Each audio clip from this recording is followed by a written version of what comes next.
ನಿಮಗೆಲ್ಲರಿಗೂ ಸುದ್ದಿದ್ದಾರೆ ಬಂದಿದ್ದಾರೆ. ಆದ್ದರಿಂದ ನಾವು ಕೂಡ ಅವರ 66ನೇ ವರ್ಷದ ಜನ್ಮದಿನಕ್ಕೆ ನಾವು ತುಂಬ ಹೃದಯದಿಂದ ಹುಟ್ಟುಹಬ್ಬಕ್ಕೆ ಶುಭಾಶಯ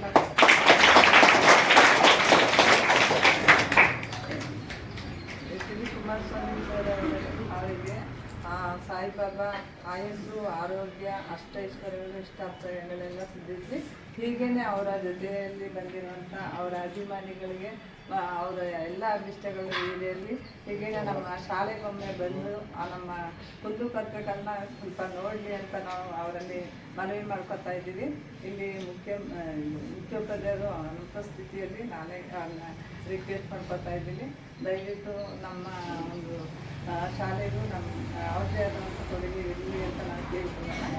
ಹೀಗೇ ಆ ಬಡವರಿಗೆ, ನಿರ್ಗತಿಕರಿಗೆ, ಅನಾಥರಿಗೆ, ಅಂಗವಿಕಲರಿಗೆ ದಾನ ಮಾಡುವಂಥ ಶಕ್ತಿನ ಹೆಚ್ಚಿಸುತ್ತೆ ಅಂತ ನಮ್ಮ ಶಾಲಾ ಮುಖ್ಯೋಪಾಧ್ಯಾಯರ ಪರವಾಗಿ, ಶಿಕ್ಷಕ ವೃಂದದವರ ಪರವಾಗಿ, ಸಿಬ್ಬಂದಿ ವರ್ಗದವರ ಪರವಾಗಿ, ಮಕ್ಕಳ ಪರವಾಗಿ, ನಮ್ಮ ನಿಮ್ಮೆಲ್ಲರ ಪರವಾಗಿ ಮತ್ತೊಮ್ಮೆ ಅವರಿಗೆ ತುಂಬ ಹೃದಯದಿಂದ ಧನ್ಯವಾದಗಳನ್ನು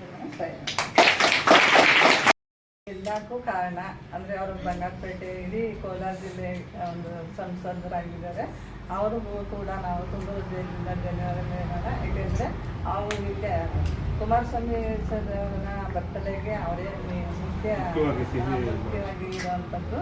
ಆದ್ದರಿಂದ ಅವ್ರಿಗೂ ಕೂಡ ನಾವು ತುಂಬ ಹೃದಯದಿಂದ ಧನ್ಯವಾದಗಳು ಹೇಳೋಣ. ಸಾಯಿ ಅಂದರೆ ನಮ್ಮ ಸನ್ಮಾನ್ಯ ಮಾಜಿ ಮುಖ್ಯಮಂತ್ರಿಗಳು, ಕೇಂದ್ರ ಸಚಿವರಾದಂಥ ನಮ್ಮ ಎಲ್ಲರ ಪ್ರೀತಿ ಪಾತ್ರರು, ನಮ್ಮ JDS ಪಕ್ಷದ ವರಿಷ್ಠರು ಆದಂಥ HD ಕುಮಾರಸ್ವಾಮಿಯವರ ಹುಟ್ಟುಹಬ್ಬದ ಅಂಗವಾಗಿ ಇವತ್ತು ಈ ಒಂದು ಮಕ್ಕಳಿಗೆ ನಾವು ಸಿಹಿಯನ್ನು ಹಂಚೋದ್ರ ಮುಖಾಂತರ ಭಗವಂತ ಮುಂದಿನ ದಿನಗಳಲ್ಲಿ ನಮ್ಮ ಕುಮಾರಸ್ವಾಮಿ ಅಣ್ಣನವರಿಗೆ ಒಳ್ಳೆಯ ಆಯುರು, ಆರೋಗ್ಯ, ಐಶ್ವರ್ಯ ಮತ್ತು ಜನಸೇವೆ ಮಾಡುವಂತಹ ಎಲ್ಲ ರೀತಿಯ ಸೌಭಾಗ್ಯಗಳು ಕೊಡಲಿ. ಅದೇ ರೀತಿ ನಮ್ಮ ಸಂಸದರಾದಂಥ ಯುವ ಮುಖಂಡರು, ನಮ್ಮ ಕೋಲಾರ ಜಿಲ್ಲೆ ಸಂಸದರಾದಂಥ ಮಲ್ಲೇಶ್ ಅಣ್ಣನವರು ಭಾಳ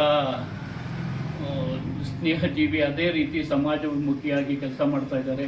ಅವ್ರಿಗೂ ಸಹ ಈ ಶುಭ ಸಂದರ್ಭದಲ್ಲಿ ನಮ್ಮ JDS ಪಕ್ಷದ ಎಲ್ಲ ವರಿಷ್ಠರು, ಮುಖಂಡರುಗಳು, ಅದರಲ್ಲೂ ಭಾಳ ವಿಶೇಷವಾಗಿ ನಮ್ಮ ಮುಖಂಡರುಗಳಾದಂಥ ಬಾಲಕೃಷ್ಣ ಅವರು, ಮಂಜಣ್ಣನವರು, ಯಲ್ಲಪ್ಪನವರು ಮತ್ತು ಬಾಲಚಂದ್ರರವರು, ನಮ್ಮ ಚಾನ್ ಪಾಷಾ, ವಾಜಿದ್ದು, ಸೈಯದ್ ಜಾವಿದ್ದು, ಇನ್ನೂ ಸುಮಾರು ಜನಗಳಿದ್ದಾರೆ. ಎಲ್ಲರಿಗೂ ನಮ್ಮ ಎಲ್ಲ ಮುಖಂಡರು ಇಲ್ಲಿದ್ದೀರಿ. ಅವರೆಲ್ಲರಿಗೂ ಈ ಒಂದು ಸಂದರ್ಭದಲ್ಲಿ ನಮ್ಮ ಮುಖಂಡರು ಆಹ್ವಾನ ಕೊಟ್ಟಾಗ ಎಲ್ಲರೂ ಬಂದಿದ್ದಾರೆ. ಎಲ್ರಿಗೂ ಭಗವಂತ ಇದೇ ರೀತಿ ಇಂಥ ಮಕ್ಕಳಿಗೆ ಸೇವೆ ಮಾಡುವಂಥ ಸೌಭಾಗ್ಯ ಕಲ್ಪಿಸ್ಕೊಳ್ಳಿ ಮುಂದಿನ ದಿನಗಳಲ್ಲಿ ಹೇಳ್ತಾ ಈ ಸಂದರ್ಭದಲ್ಲಿ ನನಗೆ ಮಾತಾಡಲು ಅವಕಾಶ ಮಾಡಿ